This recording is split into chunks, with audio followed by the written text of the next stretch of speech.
y'all. Welcome back to the Don't Mom Alone podcast. I'm your host, Heather McFadden, and this is the place where I get to walk alongside you and connect you with people and resources so you know that you don't mom alone. And in this episode, number 440, I'm welcoming back to the show a past guest, Kristi Steele.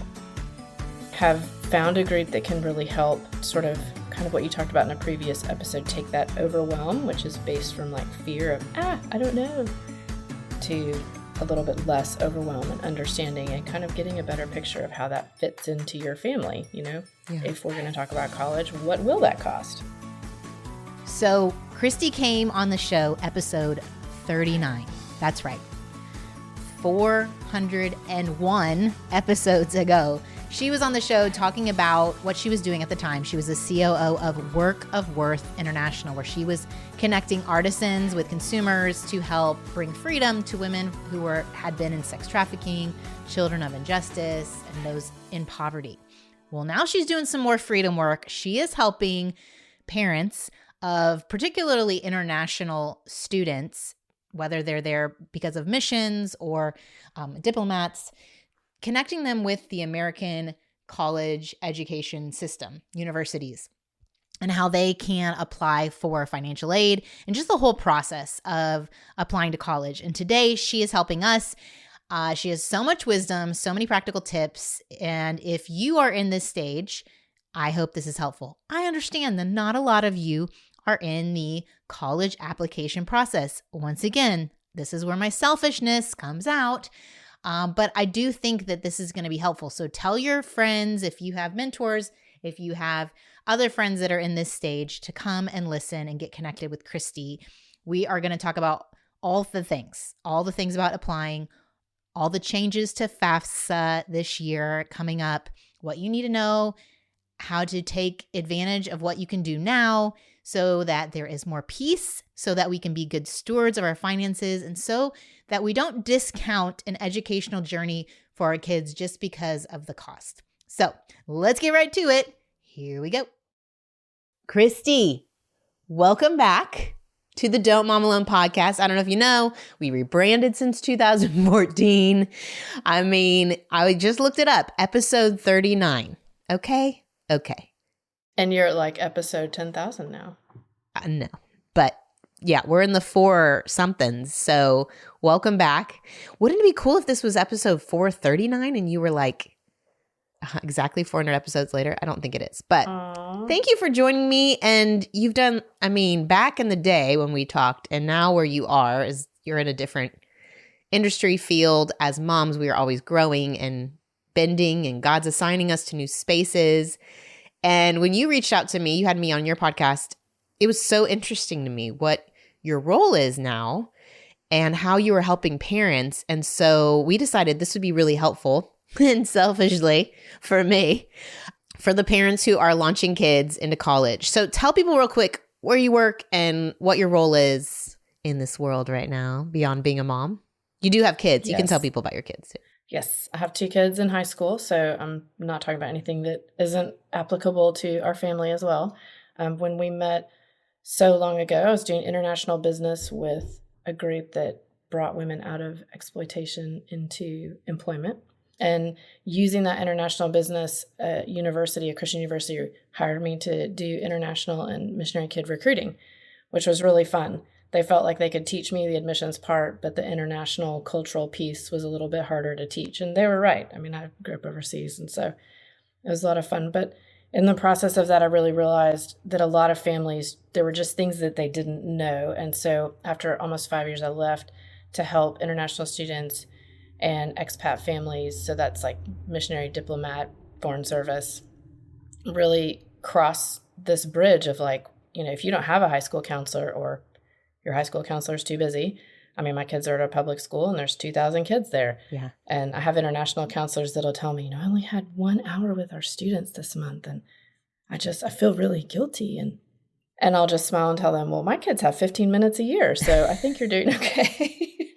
So context is everything. And if you're a homeschool family and you don't necessarily have that resource, then that's kind of what I set out to do, is fill that gap, because I did feel like I was saying a lot of the same things when I recruited, and families just were really stuck. It's a new industry. in the sense that so much had changed even before COVID, and now a lot has changed, and it just is a cycle of that, I think, just by nature of life. I mean, I don't think there's an industry really in the world that hasn't. And so I really enjoy what I do, and it's just resourcing and helping families. And part of that, of course, is finances, because college is a huge financial decision and commitment. And so have found a group that can really help sort of kind of what you talked about in a previous episode, take that overwhelm, which is based from like fear of, I don't know, to a little bit less overwhelm and understanding and kind of getting a better picture of how that fits into your family. Yeah. If we're going to talk about college, what will that cost? Yeah. And I think for me, when I didn't understand and you kind of told me some things and you connected me with the group and I watched a boot camp on financial aid, in my mind, I had discounted, like, those are just places my son cannot go because they're too expensive. And just the simple knowledge that not everybody pays the sticker price, like not everybody pays that, was new information to me.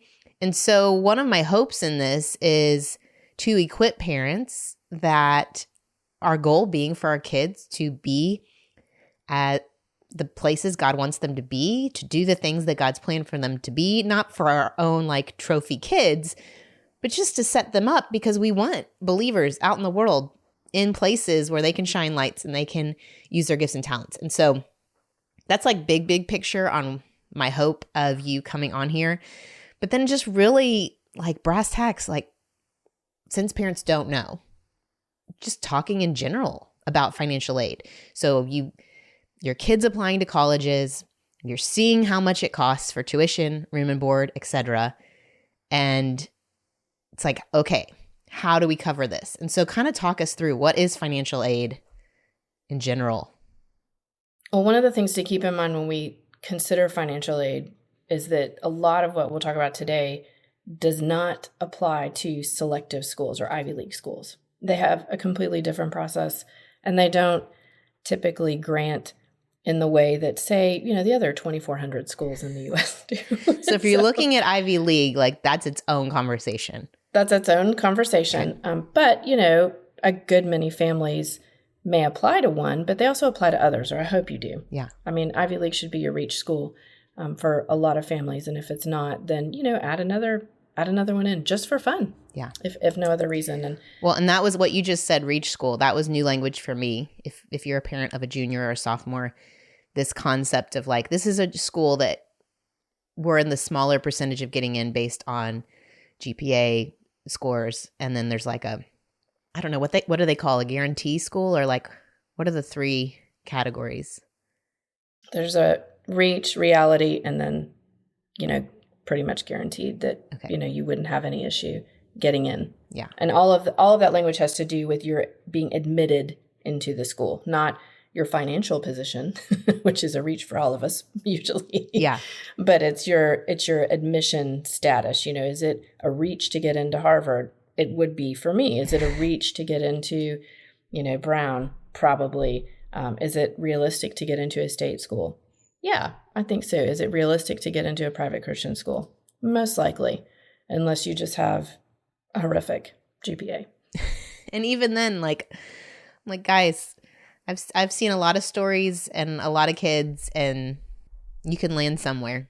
Oh, there's a place for everyone. And, when we were in school, I'm 45, when we were in school, community college had a certain stigma to it, and it really doesn't have that anymore. I mean, when I worked in a university, I had so many students that transferred from community college because they were doing pre-professional degrees. And that means like pre-veterinarian, pre-nursing, pre-med.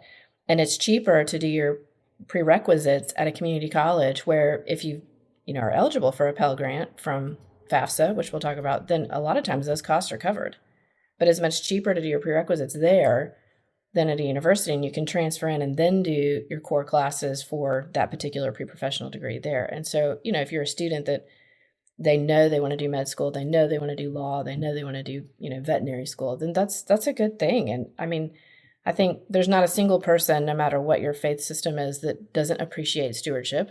And so that's kind of what this conversation is about. And so when we think about financial aid, what does that mean? What does financial aid mean? And in the university world in North America, it kind of means a combination of three things: need-based aid, institutional aid. An institution in this context refers to the university, so like college, university, and then outside aid. And so I kind of look at it in three buckets in that regard. So institutional aid is money that the university itself stewards, the institution stewards, and that's endowments and grants that they have control over. They can decide. Outside aid is, scholarships that you would apply for, like the one that I always use is Bill and Melinda Gates. That's something that you apply for that the university has no control over. They have no stewardship over. And then need-based aid is really your own need. What the government and the university establishes is your need. And you'll hear that, like, what do you need to, have university support to attend from a financial perspective. And so those are kind of the three buckets that we look at and how those work. So we can talk a little bit more about fleshing those out, if that would be helpful, do you think? I think for me, it was helpful to hear about the three buckets because in my mind, I just assumed, well, needs-based, we probably don't qualify because we're probably in that zone where we have salaries that are too high. Now, of course, they don't consider the fact that we have 4 private school tuitions for the last 12 years and like how much money is going out and how little we have. I in my mind had already decided that's probably not for us. So we probably won't get any financial aid.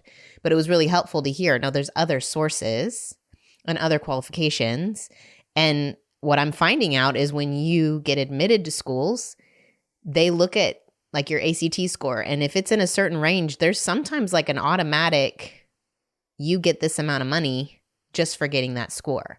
So it's worth, like we've spent like a couple $100s, not thousands, but to get a coach to increase his ACT score because the couple hundred is actually getting us thousands and tens of thousands. So you're kind of, it feels like a gambling game a little bit with your child for a one-day test. It's kind of ridiculous in my mind, but this is the system. But I do think your 3 buckets, that's really helpful to not discount yourself as getting any aid.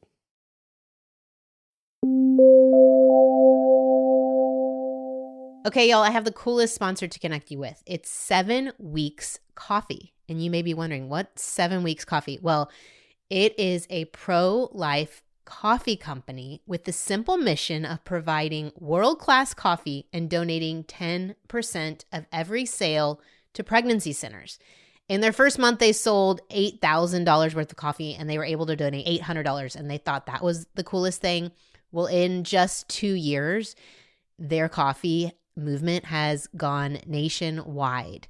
And they have raised over $250,000 supporting over 700 pro-life pregnancy centers. Now, why is it called 7 weeks? Well, at 7 weeks gestation, a baby is the size of a coffee bean. It's also the same time a mother has her first ultrasound. So that's why they donate 10% of every sale to pregnancy care centers to support their ultrasound services. Now, maybe you're a coffee snob and that's okay. Let me tell you what makes their coffee the best. It's organically farmed, pesticide-free, mold-free, sourced from the top 1 to 2% of coffee beans in the world, and it's direct trade, the most ethical way to source coffee. So they help farmers and pay 300% more than what fair trade requires. Since coffee is the second largest commodity in the world, traded second to oil, this makes 7 Weeks Coffee pro-abundant life from the farmer to the mother. So when you drink 7 Weeks Coffee, you will be directly helping a pregnancy care center in need. Now you can have an impact saving lives simply through your morning cup of coffee. Moms, how cool is that? This is the ultimate don't mom alone move. We like to ask one question. Will you let your coffee serve a greater purpose? If so, use the code DMA for 10% off store-wide. Go to 7weekscoffee.com and use that code DMA to get 10% off store-wide. 7weekscoffee.com. Yeah, and everybody technically, except for an Ivy League, a select school, is really eligible for some type of aid. And, to me, I mean, that's funny, the analogy of gambling, but to me, I really kind of look at it as a return on your investment. That's better. You're That's making better a than small gambling.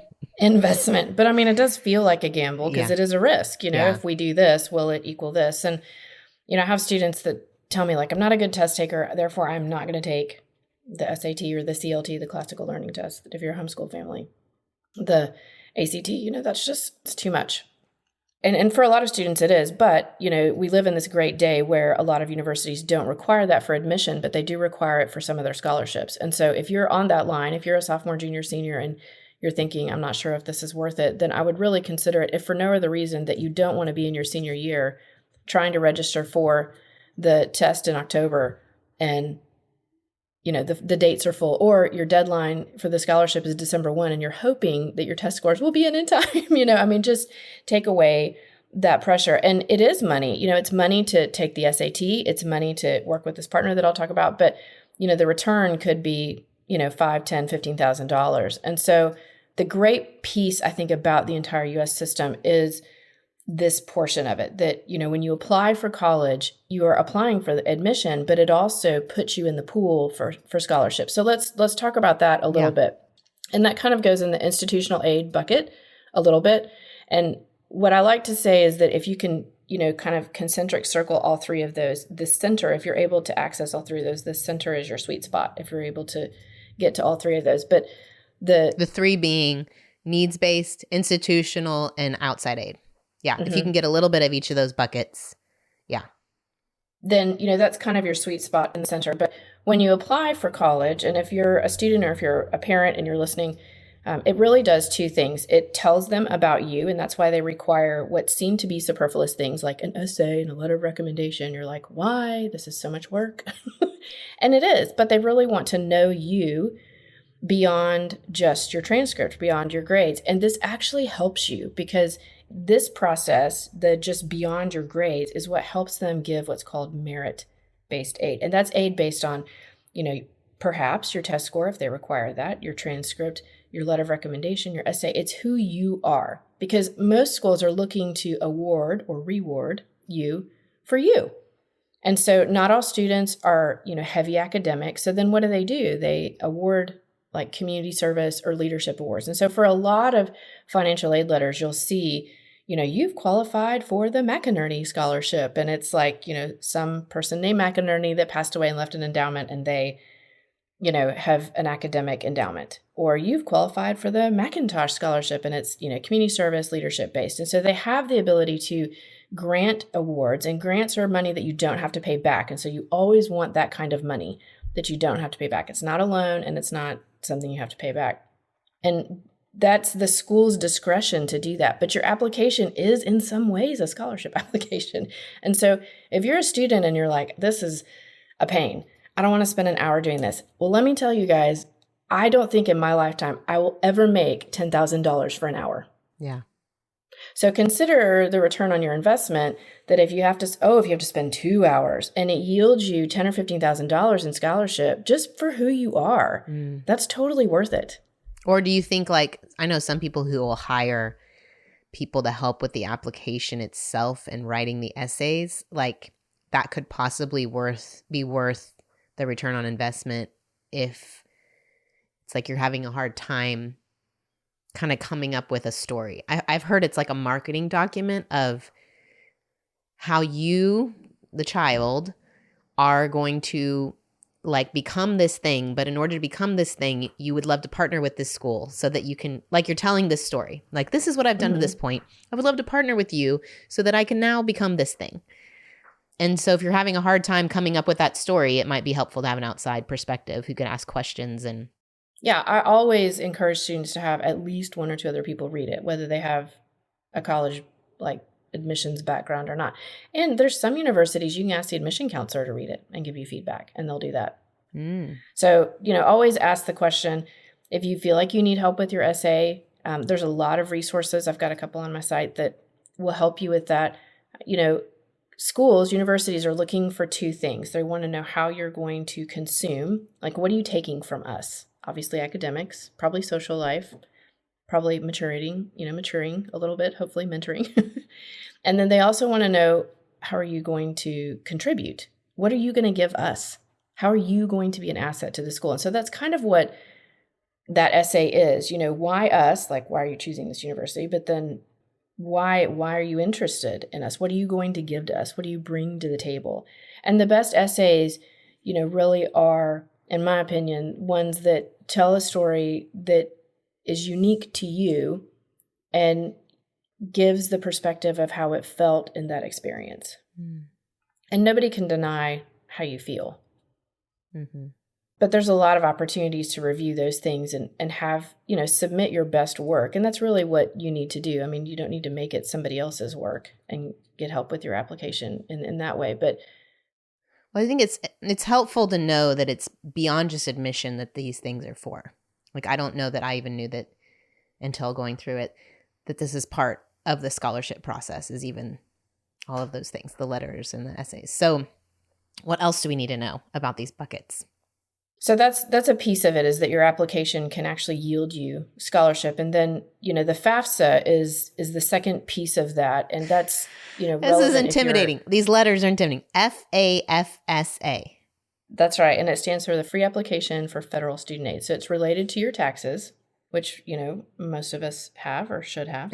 Unless you're evading them, and that's a whole nother conversation. Yeah.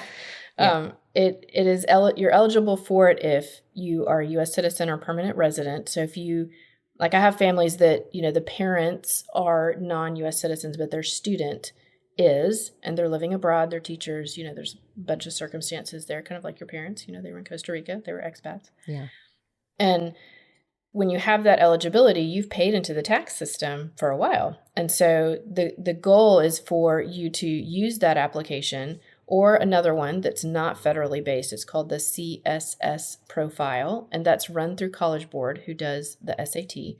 And both these forms, the whole goal, if you don't hear anything else from this conversation, is that those forms help determine what an institution or government thinks that you can afford to contribute to university.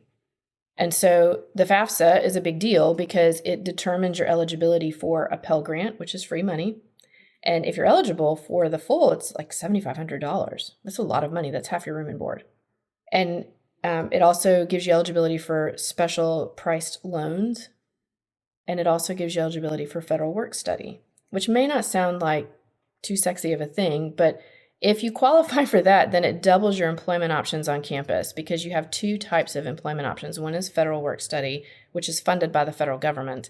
And then one is university work study, which is funded by like a university department. So like when I was in college, I worked in the library. Well, that was a departmental funded position. It was still work study. So if you qualify for both of those, then you kind of have double the chances. And so, well, tell me, work study for the person who didn't do work study. Is that helping pay for your tuition? Is that paying for your room and board? What is that? Is that just a job? It is your discretion. Okay. So yeah, it's work a study job. is just an on-campus job. And it's great because for a lot of schools, you don't have to have a car. You can walk to your job. Most work study positions are going to be within hours that are reasonable for you as a student. It's probably not high paid, but I mean, for example, I worked in the library, and in the summer I would work. And if you're on a work study job, you can only work 20 hours a week because you are a student. So there is a limit. But in the summer, when you're not in class, you can work 40 hours a week. And so I sat in the summer, Heather, in the library and read books. I read novels and got paid. It was fabulous. This sounds like a good thing. But I think I want to point out to people, in my mind, I thought, well, I shouldn't fill out the FAFSA because we're not going to get money anyway. I did not realize that if you hope to get any of the bucket of the institutional aid, you need to fill out the FAFSA. There are schools that require you to fill out the FAFSA or the CSS, whichever one they use, to be considered for merit-based scholarships. And so that's, every school handles things differently. And while that's really annoying to a lot of people, you really have to think of it as like you handle your family finances differently than other families do. And so a university is a family, and they handle their finances according to how their board tells them to, and policies. And so that's kind of how you have to think of that. And so if your student is able to narrow down to 5 or 7 schools, then that will help you sort of list, like, what are their policies? Do they require it? And some states require it. Like, I live in Alabama, and every student in Alabama has to file the FAFSA. It's a free form. Yeah. But there's good news. Are you going to get to the good news, or you still have more to say about No. the good news about the FAFSA? The reason why we don't have it already. Yes. So normally it opens October 1st, but this year, because of the Simplification Act that was passed, it is probably opening late December, early January. They're saying December, but I mean, it's November 10th and we have not seen any sign. Yeah, they were saying December 1st forever. That was the... Yeah, I think that's... this is going to be a Christmas break filling out. It is. So... And it used to have how many questions? I mean, you said the simplification... It used to have over 100. Okay. Mm-hmm. And now it has, from what I've seen, in the 30s. I've heard 36, but it could be, 41-ish. But the goal with the Simplification Act was really to simplify it. And I think that it's done at least 2 things. One, it's simplified it so it's not so complex. And 2, it's really narrowed down some things that were really not as helpful through the process for universities and the government to have. And so for me, I think that the whole process has been streamlined and is really good.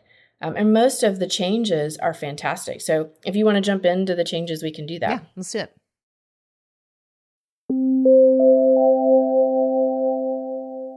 Does your makeup follow the trends of the season? Like, do you have makeup for fall season, like a velvet lip or earth tones? I know for me, y'all know that I've had my colors done and I stick to the makeup that goes with my skin tone. But what I don't change is my Thrive Cosmetics mascara. I am such a fan of the unicorn of Thrive Cosmetics because it's 100% vegan, it's cruelty-free, it's clean, skin-loving, high performance, and uncompromising standards. And not only that, they give back, which I'll talk about in a second. What I love is with the Liquid Lash Extensions mascara, it stays on all day without clumping, smudging, flaking. It looks like lash extensions because my lashes can heal and stay healthy because I'm not breaking them off when I remove the mascara. It slides right off with warm water and washcloth. It creates this tube. Their flake-free tubing formula lengthens and defines my lashes. It also has some nourishing ingredients that support longer, stronger, healthier looking lashes over time. And with my Thrive Cosmetics, I know that every product that's purchased, they donate products and funds to help communities thrive. All year long, they're giving to causes like cancer, survivors of domestic abuse, homelessness, poverty, veterans, under-resourced youth, education, and so many more communities win with your purchase of Thrive Cosmetics. And so I want to give you a little code to help you out so you can cozy up and get your fall look going with Thrive Cosmetics, luxury beauty that gives back. You can get an exclusive 20% off your first order at thrivecosmetics.com/DMA. That's Thrive Cosmetics, and it's spelled out CAUSEMETICS.com/DMA for 20% off your first order. I have shared the skylight frame with y'all before, and it is such a great gift to give the grandparents, your parents. My mom lives in Florida. We gave her one. You can send photos via email. Anyone can. Any of my siblings can to this frame, and they pop up. It's so great. And I love when I'm at my in-laws' house, I see the frame in their kitchen. Well, I finally have one for myself. And can I just say that if you have not purchased one for your own family, this Christmas might be the time. Especially, I'm talking to you parents of teens. I really, really am loving that in the kitchen where my boys are a lot of the time, they are being reminded of our past, of our connection, of some great memories. And I think when sometimes you get into the feeling zone of teen years, it can be, I don't know, it can be a bummer some days. And to have some hilarious picture of them in Halloween costumes when they were 3 or 4 pop up on the skylight frame, y'all, it's bringing me a lot of joy. So if you are looking for an idea for your parents or for your spouse or even just a family gift, someone you know that had a new baby, I am going to definitely recommend the skylight. It's touchscreen, so when I send a picture from my phone to either my parents or my own skylight frame, it appears in seconds. Now, if you're giving it as a gift, you can even preload photos before the box is even open. They have a gift option when you go to their site. It is effortless. Like I said, you have a unique email that goes with your frame. It's super easy to set up. If you have parents that may not be as tech savvy, they plug in, they connect to the Wi-Fi, and boom. Because it's touchscreen, you can swipe through photos, you can tap and give it a new heart, you can zoom in and out.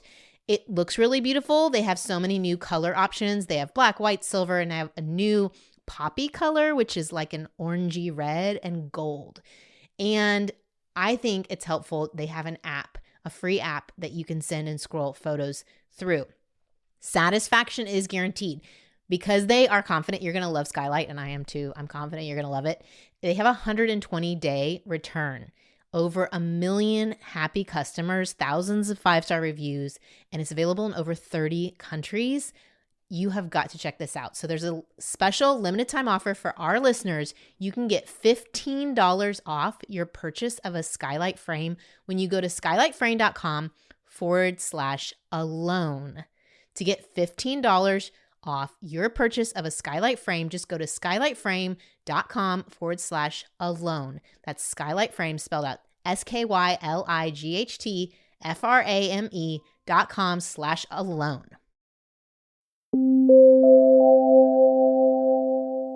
And people may not know the changes because maybe this is our first time to ever. But if you have older kids that have gone to college, this might be helpful for you to know. Yes, whether you have a senior and you're waiting to apply, or whether you have a student in college, these changes will apply to you because you have to apply for the FAFSA every year because that's new information for me. Every year you have to apply. And this is a good thing. One, because your finances, can shift from year to year. But two, if you have multiples coming in, then, it also helps you at least document that you have that. So real quick question. You said it's based on taxes. So for this one that's coming out in December, which tax document would it be coming off of? So if you are class of 2024, so if you have a senior right now, it'll be based off of your 2022 taxes, because that's the tax year that's completed. We're in the 2023 year, so you can't submit taxes based on a year that's not completed. Okay, 2022. And that's kind of how you have to think of it. So I have a junior, he's 2025. We will use this year's 2023 tax returns. And there's little tricks in trade of thinking about that, right? We won't get into that, but do your changes. I'm going to get us off track. Yes. So the main basis of the FAFSA is your parent income. That's the big driver of the whole form. And so if you're a parent and you go back to your, say your 1040 tax form, it'll be on line 11, your adjusted gross income. That's what they're looking for. If you're a student, they're looking to see if you've made more than $9,400 a year, which most students haven't. $9,400 as a student. Okay. $9,400. Okay. So those are the main drivers: our parent income, and then assets that you have that are not retirement based. Okay. What would that look like? So that would be, not Roth, not 401k, 401(b). So an asset like an investment, like a retirement or like a property. Investment. But I'm saying like a non-retirement would be what? What's an example of that? It would be, a property that you had, like a rental property. It would be, a savings account. If you have a 529 account, that balance is now going to be included. They're saying like you have this income. Mm-hmm. And so if you have a 529 balance, they'll look at your balance as a whole, even if it's for multiple kids.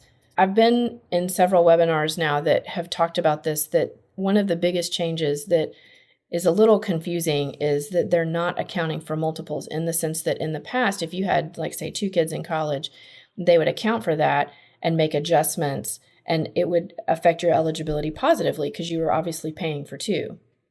And now they're saying, they're not going to make an allowance for that, but there has to be, all the experts I've listened to have said, there has to be some kind of allowance by the university, or there has to be something in the plans. So even though they're saying that's not true, there's going to be pushback. I think so, yeah. And so either the universities will make an allowance, like you have 2 kids, we see that, we'll make an adjustment, on what your eligibility is, or the government has plans to do that. I mean, I don't think anyone has seen like the full official form beyond just the people in the government. So the biggest changes are, the filing in December, probably January. It will return, if you have a junior, it will return back to October 1st. Okay. So Next that's year. not, this is just a one-off year. And then the other big change is that every contributor, so a student, a parent, both of those would be considered contributors, will now have to apply for what's called an FSA ID. And so this is something that you can do now. So if you're listening and you're like, these changes don't impact me until December or January, that is true because it doesn't open. But go ahead and, go to the FAFSA website, and we can provide that link in the show notes, and create your FAFSA ID. I've heard some people say it can take 2 weeks to 4 weeks for them to create it and give it to you. And so if you have filed FAFSA previously, then you already have this. But if you're a new family, like you have a senior, then go ahead and apply for it. Because when it does open, you want to be able to actually utilize the information that you have. And this is for parents, whether, you have a Social Security number or not, then, you can still do this. And so like I work with families that, are non-U.S. citizens, they might not have a Social Security number. So this would apply to you as well. No matter who you are, if you're applying, if your student or family is a U.S. citizen, then that would definitely apply. And then the income that they're looking at does come from your taxes. And so you'll need to pull out your tax information. And then one of the biggest benefits is that it eliminates a lot of untaxed income. And so if you had income that, wasn't taxed on your taxes before, they're taking that out. And so like the biggest example of this is, say, if you're a pastor family or missionary or clergy, or, maybe you're in another job, you're a diplomat, and you have benefits to your job, like a housing benefit, a car, education, and we'll talk about private school in just a second. That's a benefit. And so you don't have to include that as part of your salary because it is a benefit. It makes your salary look overinflated. And so that was a problem for a lot of people, was that part of their salary included these benefits, and it made it look like they had an overinflated salary. But it wasn't money that like they're buying groceries from, right? It was a benefit towards that. It was, we see that you're living overseas and there's extra costs in these ways. And so the sending agency or whoever, the government, is sending you out and you're like, we're going to cover these things. Yeah. Or you're a pastor and you have a housing allowance, but it made it look like you had this huge salary and then you don't. So that has been adjusted for, which is probably one of the biggest things that I'm grateful for. And I'll just park right here and just say, if, you are a family that has paid exorbitant costs for private schooling, then, you really need to talk to the financial aid office about applying whatever their form is. A lot of times it's called a special circumstance form, but usually they have some kind of form for that type of allowance, Heather. Oh. So if you've paid an exorbitant amount in private school, you can appeal and say, like, we have dished out this much money. And while it looks like we have this much money, we have invested this much money. And so that's a special form in addition to the FAFSA. In addition. Okay. And what's it called again? I'm writing it down. The special circumstance form. Special circumstance. Okay. And sometimes it's called something different. But what you need to know is that if you've made a hefty investment in something like education, then there are times, there's no guarantee, this is at the school's discretion, but there are times that it does pay off to call the financial aid office and say, listen, we've paid for X amount of kids. This is how much it's been in private school costing. Are there any appeals or allowances in this? Sometimes there are. Sometimes there are not. But it's worth the call, right? It doesn't cost you anything to call and ask. And one thing I want to point out, you talked about all the contributors. For the people listening who have, maybe there's been a divorce and a remarriage, like, who of the parents are considered contributors? Is it, because I know this is maybe changed. That's a great question. Yeah. Yes.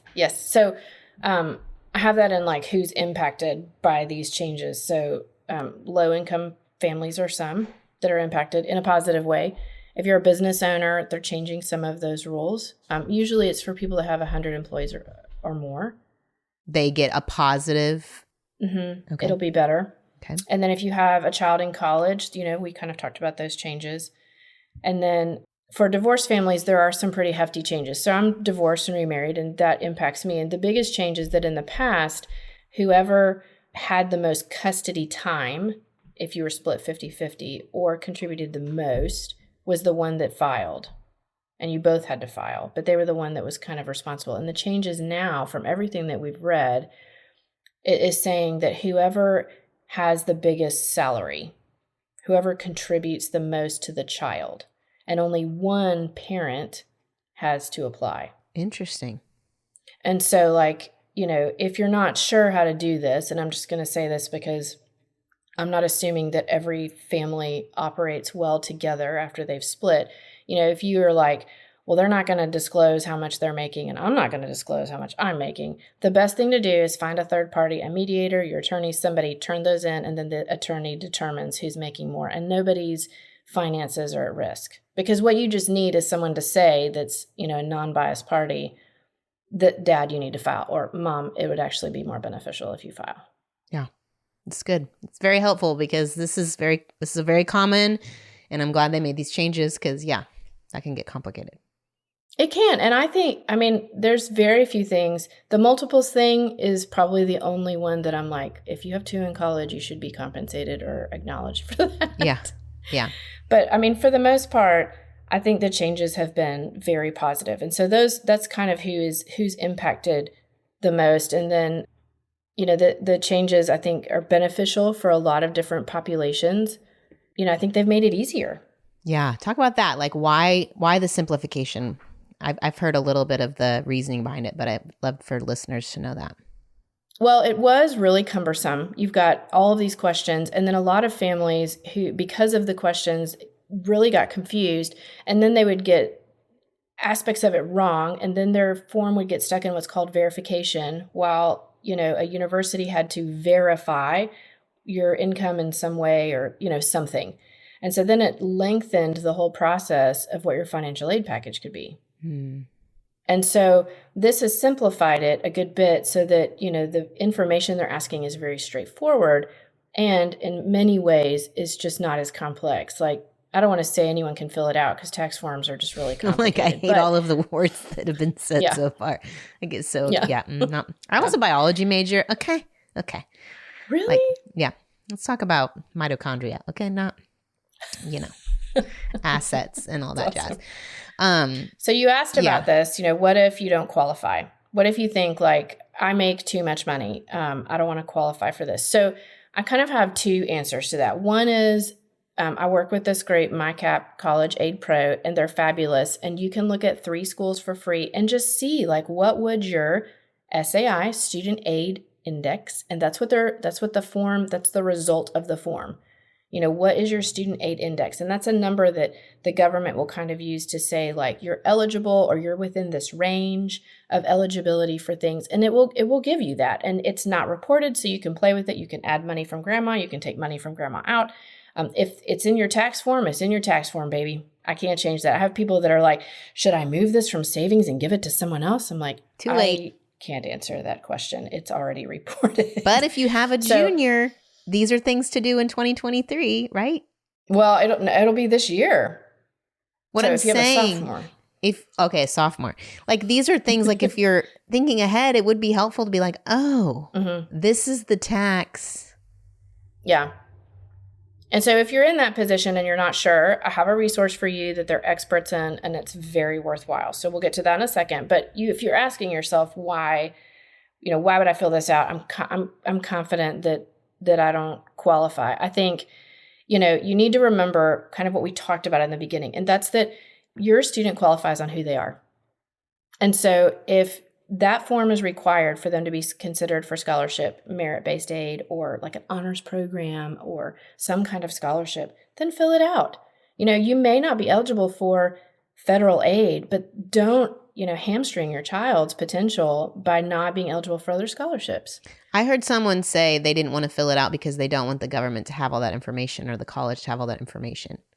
Have you heard that before? Well, I have, and the government already has it because you filled out your taxes, right? Unless you're evading. That's a whole nother conversation. Sorry. But, yeah. The form is not a Big Brother form. The form is, can we help you? Yeah. Or are you able to help yourself? And I would say, I've seen very few families that I work with. Now, I don't work with millionaires, but I see very few families that I work with that have regretted doing it because it hasn't resulted in something. And so, even if it's a $5,000 leadership scholarship, I mean, that's worth it. That's like your meal plan. Yeah. Well, and like you were saying, that My College Cap, is that what it is that you mentioned? I went on there and I did it, and you can pick 3 schools and it gives you that index for your student, and it lays out like, this is the sticker price. This is how much the school says it costs. This is how much your student might get. This is how much aid you might need to take out in a loan. Like, it's super helpful to lay all that out because, like I said at the very beginning, we would have maybe discounted a school based on costs, but to see that, and it's interesting to see, it's a state school. He would be an out-of-state student, how the out-of-state schools are so different. Like, their out-of-state numbers vary so wildly. It's worth doing the research and not just being like, well, we're out. And that's what I love about them, because their software has all the updated changes. And so if you're like, well, what are these new changes? Is this software applicable for this? And it is. You can put in your information and see today, generally what they would be given. Now, if your student is looking at like a biology scholarship, it is not going to account for that because that is a specified scholarship. However, if you have a senior, they can go back in and add that scholarship. And it is one of the things I love about their entire program is that, especially if you have a senior, you can go back in and add your scholarship, add your financial aid forms, and you can look down to the dollar comparison. So you don't have to have an Excel sheet. You don't have to lay everything on the table and be like, who's better? What does this really mean? Yeah. What are they really giving us compared to X, B, C, D? And so it helps you do that. And it's a fantastic resource. And I will say, you mentioned private school and state schools. If you're looking at out-of-state school, there are out-of-state fees. If you're looking at a private school, Christian or otherwise, there's no out-of-state. I mean, the tuition is what it is. So sometimes you might be like, it might be more beneficial to consider the private school because you're getting more attention, smaller class sizes for the same cost as being an out-of-state student at a state school. And I've seen students that have actually looked at a private school in state or out of state, and it's been cheaper than the state school just because they have a bigger endowment. Yeah. And so, very few families pay the actual price that you see, what's called the cost of attendance, the COA. Very few families pay that. And so, and that's part of what that whole process looks like is, what am I eligible for in terms of need? Am I eligible? And then what is my student likely to get in a general form? And, how you choose that, whether it's private or public, that's a whole nother conversation that I would be happy to have with you, because I feel like stewardship of universities and their students matters more than the actual money. I would wager every person that listens to you, Heather, has invested heavily in their kids, emotionally, mentally, physically, financially. And then just to like throw your kids out into a sea of, 400 people in a classroom with a teaching assistant that will never know them. That's a hard switch for your kids. Yeah. I know you were going to share a resource, but I had just a real quick question as like a selfish person here. As the FAFSA is coming out, what documents should I be gathering? Like I heard obviously the tax from 2022, but like, do I need something else? I'm a little nervous. I'm going to open this up and be just dumbfounded on where to find the answers to these questions. The biggest answers will be on your 1040 form if you have that, or your W-2. Okay. And so those are the documents that I would get first. And then if you're looking at like, okay, we've had this big discussion, what do I do today? The first thing that I would do is apply for your ID. So you can go, to the FAFSA website and apply for your ID. So that process begins so that when it opens, you're ready. And then the second thing that I would do, especially if you have a senior, wherever they're applying, whether it's one school, whether it's 4 schools, go back and check their scholarship deadlines. They are paramount. They are not forgiving. They have hundreds of kids applying, and it doesn't matter what major thing, soccer tournament, whatever they had. Those other 100 kids got their stuff in time, and most of them are like December 1 deadlines. And so if you're a senior, you've got a good window. Take advantage of it. And those will be due before we get the FAFSA. Yeah. Yeah.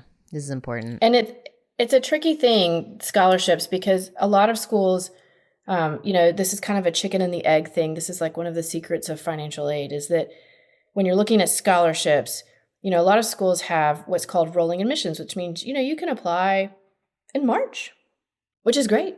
But their scholarship deadline is December 1. Mm-hmm. And so you have missed out on that financial arc because of that. And so this is not really, if you're a student or your mom, this is not one of those things you can kind of do overnight. Because if there's an essay, if there's a letter of recommendation, if your test score is required, like that takes a couple of days to get in. You got to get a recommender. And so you've got this great window, kind of shoot for before Thanksgiving to have that in, because most scholarship committees. This episode, maybe we need to move this episode up. because or before December 1st. We're doing it before December 1st. But, like a couple of days. Your goal should be, to have your scholarship stuff in, because they can't consider a student for scholarship that hasn't been admitted. Mm-hmm. And so those two things are married together for a lot of those bigger scholarships, like honors program, presidential, trustee. Now some scholarships do have a February 15th deadline, and that gives you a little bit of wiggle room. But pay attention to it.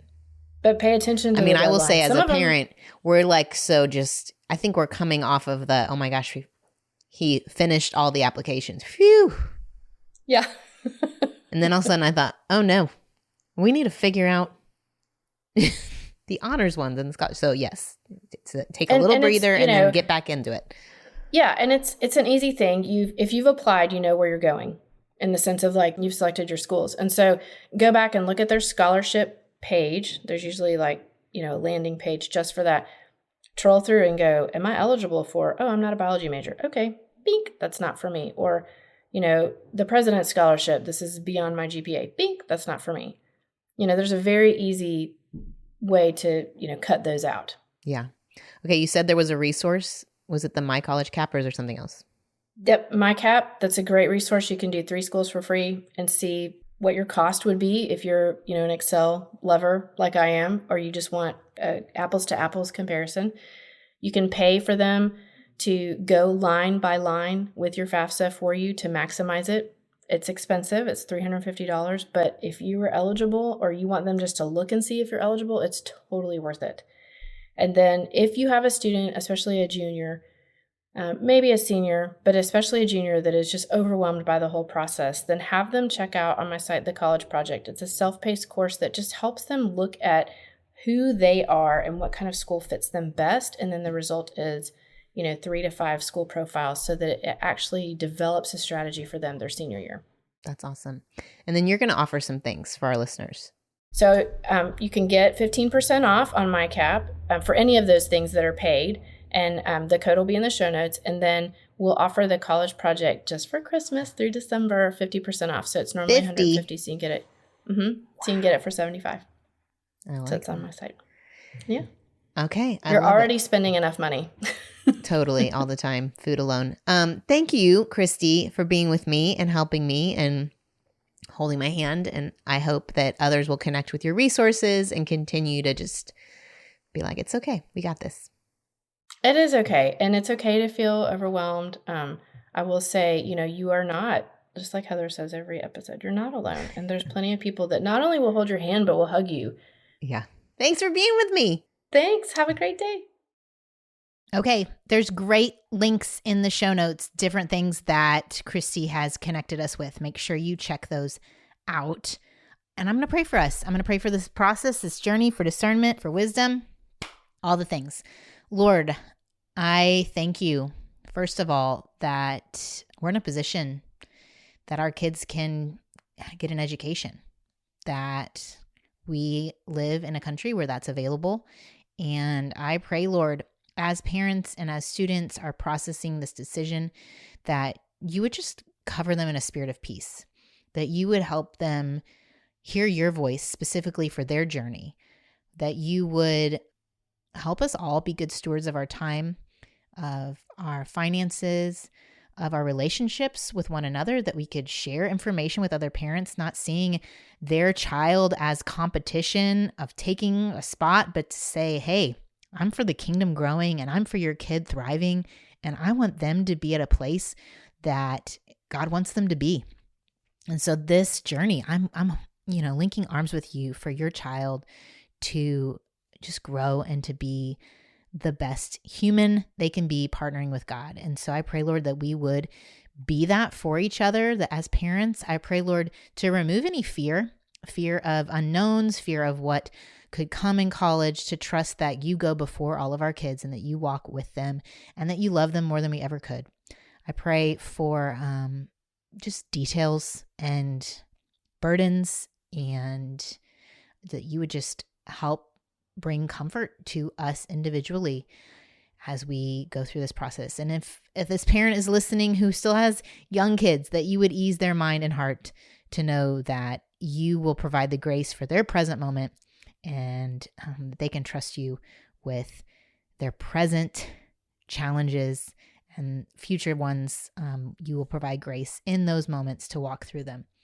In Jesus' name, amen. Okay, thanks, y'all. I know this was a little different than normal, and you were bearing with me, and I hope you do share if you know someone who's needing this kind of information. I hope you have a fantastic Thanksgiving, and you're with your people, and you are taking a second for gratitude wherever that is, even if it's in a really hard season. I've celebrated Thanksgivings in hard seasons, and I know even in pain and suffering, gratitude does something. It does something good, and it is good for us to practice. So I will pray for you to have a moment of quiet with God to practice some gratitude. Write out a few things if you aren't sharing them publicly around your Thanksgiving table. And I'll meet you back here next week. Some of you mentioned that you wish you could hear more of When My Kids Were Little. So we're pulling back up an episode from When My Kids Were Little in a conversation I had years and years ago. So join me back here for that next week. All right. Adios. Bye. I hope you enjoyed this episode of the Don't Mom Alone podcast. If you're wanting to connect with more people and more resources to help remind you that you're not alone, head over to don'tmomalone.com. That's where you'll also find show notes with any links mentioned by our guests. Most importantly, I want you to know the good news, the great news that you're not alone because God has promised to always be with you. With faith in Jesus Christ, the one who died for you and rose again, Jesus said when he left, he was going to leave a helper, a comforter, to be with us. God in us. Moms, that's superpower.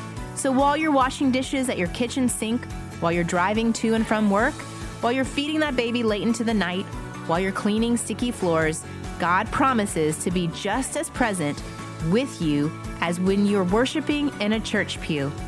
As it says in Zephaniah 3:17, the Lord your God is with you. He is mighty to save. He takes great delight in you. He will quiet you with his love, and he will rejoice over you with singing. Now that's good news. Have a great day.